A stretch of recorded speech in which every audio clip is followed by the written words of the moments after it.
Hai, kita dari Kompak 1. Di sini kita akan bahas mengenai penerapan berpikir kritis dalam kasus Indonesia batal menjadi tuan rumah Piala Dunia U20 tahun 2023. Pertama, di sini saya akan menjelaskan mengenai identifikasi klaim yang terkandung dalam kasus Indonesia batal menjadi tuan rumah Piala U20 tahun 2023. Klaim adalah pernyataan atau posisi yang dibuat untuk menunjukkan sesuatu yang dianggap benar atau memperjuangkan sesuatu pandangan tertentu. Klaim dapat berupa pernyataan fakta, pendapat, argumen, ataupun keyakinan, dan dapat dibuat dalam berbagai konteks seperti debat, diskusi, jurnalisme, atau ilmu pengetahuan. Dalam konteks argumen atau debat, klaim objektif dapat digunakan sebagai landasan yang kuat untuk mendukung pernyataan ataupun kesimpulan yang lebih luas.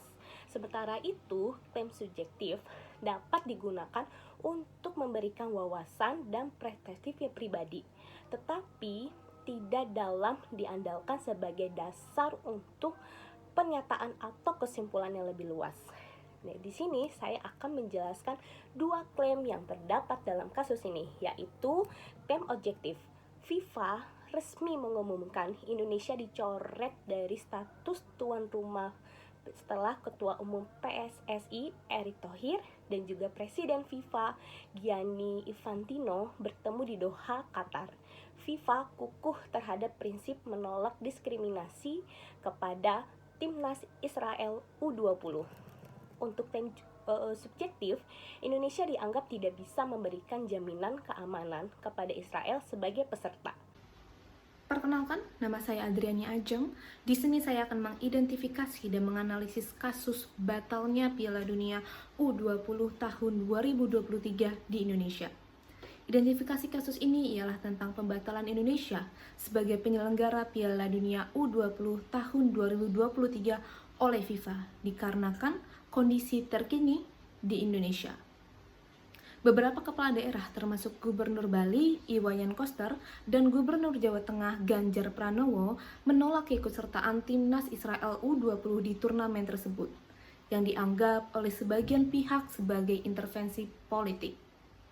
Pembatalan ini pada akhirnya menimbulkan kekecewaan dan kerugian ekonomi, terutama bagi Bali selaku salah satu provinsi yang diproyeksikan sebagai tuan rumah. Komunitas supporter sepak bola di Bali menuntut pertanggungjawaban moral dari Gubernur Bali. Adapun analisis kasus dari batalnya Piala Dunia U20 tahun 2023 di Indonesia ialah menunjukkan bagaimana sepak bola dapat dipolitisasi dan menjadi alat untuk memperjuangkan kepentingan politik. Kebijakan sepak bola global seperti FIFA dapat menjadi faktor penting dalam pengambilan keputusan yang mempengaruhi negara dan komunitas sepak bola di seluruh dunia. Kasus ini juga menunjukkan bahwa acara olahraga besar dapat memberikan manfaat ekonomi dan kebanggaan nasional, tetapi juga dapat menimbulkan konflik dan memicu perdebatan politik. Oleh karena itu, penting bagi pemerintah untuk mengambil keputusan secara objektif dan bebas dari intervensi politik yang dapat berdampak pada bangsa sendiri. Sekian, identifikasi dan analisis kasus dari saya. Terima kasih. Pada tahun 2022, Indonesia ditunjuk menjadi tuan rumah Piala Dunia yang akan diselenggarakan. Namun, batal diselenggarakan dengan isu persoalan kemanusiaan di mana Israel, salah satu peserta Piala Dunia, banyak pihak menolak kehadirannya, sedangkan FIFA mengancam diskriminasi, mengutamakan kesetaraan, dan fair play. Masalah kedua, di mana FIFA meyakini bahwa persoalan keamanan belum bisa diatasi Indonesia, mengingat sebelumnya terjadi tragedi Kanjuruhan. Evaluasi merupakan langkah memperbaiki dari kegagalan yang didapatkan. Namun, evaluasi yang dilakukan 1. Memperbaiki sisi keamanan dan memberikan jaminan keamanan dan kenyamanan peserta Piala Dunia masa yang akan datang. Kedua, batalnya Piala Dunia yang disebabkan ketidaksiapan Indonesia menjadi tuan rumah dan ini menjadi pekerjaan rumah di mana Indonesia harus mempersiapkan dirinya secara matang. Ketiga, persoalan sarana dan prasaran kita tidak memiliki stadion yang bertaraf internasional untuk dijadikan venue Piala Dunia. Sehingga pemerintah diharapkan mengeluarkan budget menggunakan APBN untuk menghadirkan stadion. Tidak ada jalan lain kecuali kita evaluasi secara komprehensif dan kita tata ulang dengan baik seluruh persepak bolaan nasional kita. Kali ini saya akan membawakan mengenai argumen dan counter argumen mengenai artikel kegagalan Indonesia menjadi tuan rumah U20 karena menolak kehadiran Israel dalam kompetisi U20. Kali ini kami ingin menyampaikan mengenai argumentasi kami bahwa selayaknya bangsa Indonesia layak menjadi tuan rumah U20 dan juga bangsa Israel berhak untuk mengikuti kompetisi tersebut. Argumen kami diperkuat dengan yang pertama, Israel sudah menjadi anggota FIFA semenjak 1954. Memang pada beberapa tahun berikutnya Israel tidak dapat mengikuti kompetisi yang dilakukan oleh FIFA karena mereka melakukan suatu tindakan hukum yang salah, yaitu mengenai penjajahan. Pada tahun 1974 Israel dikeluarkan dari keanggotaan FIFA. Akan tetapi pada tahun 1991 Israel menjadi anggota tetap FIFA. Dan Israel berhak untuk mengikuti setiap kompetisi. Oleh sebab itu, dimanapun kegiatan FIFA, jika Israel dikatakan layak mengikuti, maka Israel bisa mengikutinya. Dalam hal ini, poin kedua yang ingin saya sampaikan adalah dalam setiap kompetisi FIFA terlebih dahulu melakukan seleksi tuan rumah. Dan kali ini dimenangkan oleh Indonesia. Dan untuk melaksanakan kompetisi U20 akan dilaksanakan yang namanya proses seleksi. Dan proses seleksi ini dilakukan oleh semua negara dalam suatu benua untuk akan dikumpulkan dalam suatu negara, dan sebagai tuan rumah kita tidak akan pernah mengetahui negara mana yang akan layak mengikuti kompetisi tersebut. Jadi sampai dengan hari H, tuan rumah Indonesia tidak pernah tahu bahwa Israel akan ikut berkompetisi. Dan argumen kami untuk menyatakan bahwa ini selayaknya tidak menjadi suatu alasan Indonesia gagal menjadi tuan rumah adalah hubungan politik dan olahraga harus dipisahkan. Akan tetapi ada counter argumen yang menyatakan bahwa Israel tidak layak mengikuti kompetisi ini. Yang pertama, Indonesia tidak memiliki hubungan diplomatik dengan Israel. Dengan kata lain, Israel sendiri tidak bisa dengan leluasa masuk ke daerah Indonesia.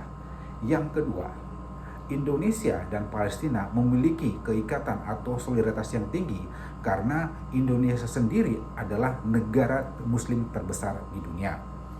Dan yang ketiga, kenapa ada counter argumen yang menyatakan Israel tidak layak untuk mengikuti kompetisi U20 di Indonesia adalah menurut Undang-Undang tahun 1945 mengatakan bahwa sesungguhnya kemerdekaan itu ialah hak segala bangsa. Oleh sebab itu, maka penjajahan di atas dunia harus dihapuskan karena tidak sesuai dengan pri kemanusiaan dan pri keadilan. Oleh sebab itu, artikel tersebut merupakan counter dari argumentasi kami yang sebelumnya yang menyatakan bahwa bangsa Israel tidak layak mengikuti kompetisi U20 di Indonesia. Demikian dalam sesi untuk argumen dan juga counter argumen. Halo, selamat malam. Perkenalkan, nama saya Arifin. Pada bab ini saya akan membahas 5 bagian pola deduktif. Nah, jadi yang pertama ada modus ponensis, yaitu jika Israel tidak mempunyai masalah keamanan internasional, maka Israel tidak akan dilakukan oleh pihak FIFA dan akan tetap berkompetisi sejak tahun 1954. Di poin kedua yaitu modus tollens. Modus tollens, jika Israel mempunyai tim sepak bola yang sesuai, maka mereka berhak nih berkompetisi dimanapun mereka berada. Yang ketiga, silogisme hipotesis. Jika saja pihak FIFA lebih teliti dalam menangani kasus yang ada di Indonesia, maka Indonesia akan tetap menjadi tuan rumah Piala Dunia pada tahun ini. Di poin keempat, silogisme disyuntif, yaitu apabila pemerintah lebih teliti dalam menangani kasus peperangan antara Palestina dan Israel, maka kedua negara ini akan berdamai. Sebab negara Indonesia merupakan negara muslim terbesar di dunia. Yang terakhir ada dilema. Jika saja pemerintahan Indonesia dapat menjamin keamanan pada saat berjalannya perlombaan, maka Indonesia akan tetap menjadi tuan rumah. Tetapi pemerintah tidak dapat menjamin keamanan, maka Liga FIFA yang diadakan jadinya dibatalkan. Baik, sekian dari saya untuk 5 pola deduktif. Terima kasih. Argumen induktif spesifik. Terdapat 3 argumen induktif spesifik, diantaranya analogi, generalis, dan juga kausalitas. Yang akan dibahas pertama adalah analogi. Argumen yang menyatakan kesamaan antara dua hal atau keadaan dalam beberapa aspek. Dalam hal ini, Indonesia batal menjadi tuan rumah Piala Dunia U20 di Bali tahun 2023 diibaratkan seperti rencana perjalanan yang harus dibatalkan karena cuaca buruk. Seperti cuaca buruk, ketidakpastian dan resiko yang terkait dengan situasi politik, keamanan, kesehatan di negara yang akan dikunjungi dapat menyebabkan pembatalan. Yang kedua, ada argumen induktif spesifik generalis, argumen yang dibentuk melalui proses penalaran yang menarik kesimpulan secara general berdasarkan suatu hal atau kejadian. Dalam hal ini, Indonesia akan dikenakan sanksi FIFA akibat tolak kedatangan Israel. Maka, umumnya penolakan kedatangan Israel dapat menyebabkan Indonesia dikenakan sanksi FIFA. Yang ketiga, argumen induktif spesifik kausalitas, argumen yang mengandung unsur hubungan antara penyebab dan akibat.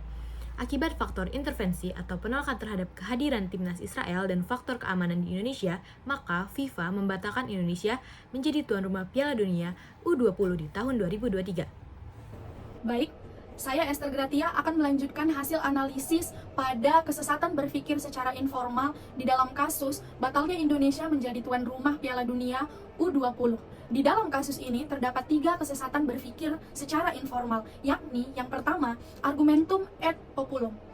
Bapak Erick Thohir selaku Ketua PSSI mengatakan bahwa FIFA merupakan otoritas tertinggi di dalam sepak bola dunia, sehingga setiap orang seharusnya mengerti dan bisa menahan argumen atau pernyataan sehingga FIFA tidak menyimpulkan bahwa hal tersebut merupakan intervensi. Di dalam argumen ini, Bapak Erick Thohir mengangkat kalangan elit, yaitu FIFA, sebagai subjek agar setiap orang yang mendengar pernyataan beliau bisa menerimanya. Yang kedua, argumentum misero condiam. Pada kasus ini, nasional supporter sepak bola yang diwakili oleh Bapak Igede Putu Sugiatmika menggunakan pernyataan di dalam argumen yang membangkitkan emosional, yaitu dengan menggunakan belas kasihan pada pernyataan beliau yang mengatakan bahwa batalnya sepak bola di Indonesia yang diselenggarakan untuk U20 ini akan membuat mimpi-mimpi adik-adik U20 akan sirna. Di dalam argumen ini, Bapak Sugiatmika membangun emosional, yaitu belas kasihan agar pernyataan beliau bisa diterima. Yang ketiga, argumentum et baculum. Di dalam pernyataannya, komunitas publik sepak bola menuntut Bapak Gubernur Bali untuk meminta maaf secara terbuka. Jika tidak, maka pernyataan beliau akan menimbulkan keributan atau kericuhan di kemudian hari. Pada argumen ini, bisa kita lihat bahwa nasional supporter sepak bola mengancam atau pernyataannya mengandung ancaman. Jika Bapak Gubernur tidak melakukan permintaan maaf secara terbuka, maka akan ada konsekuensi di kemudian hari. Demikian penjelasan dari saya pada hasil analisis kesesatan berpikir secara informal. Terima kasih.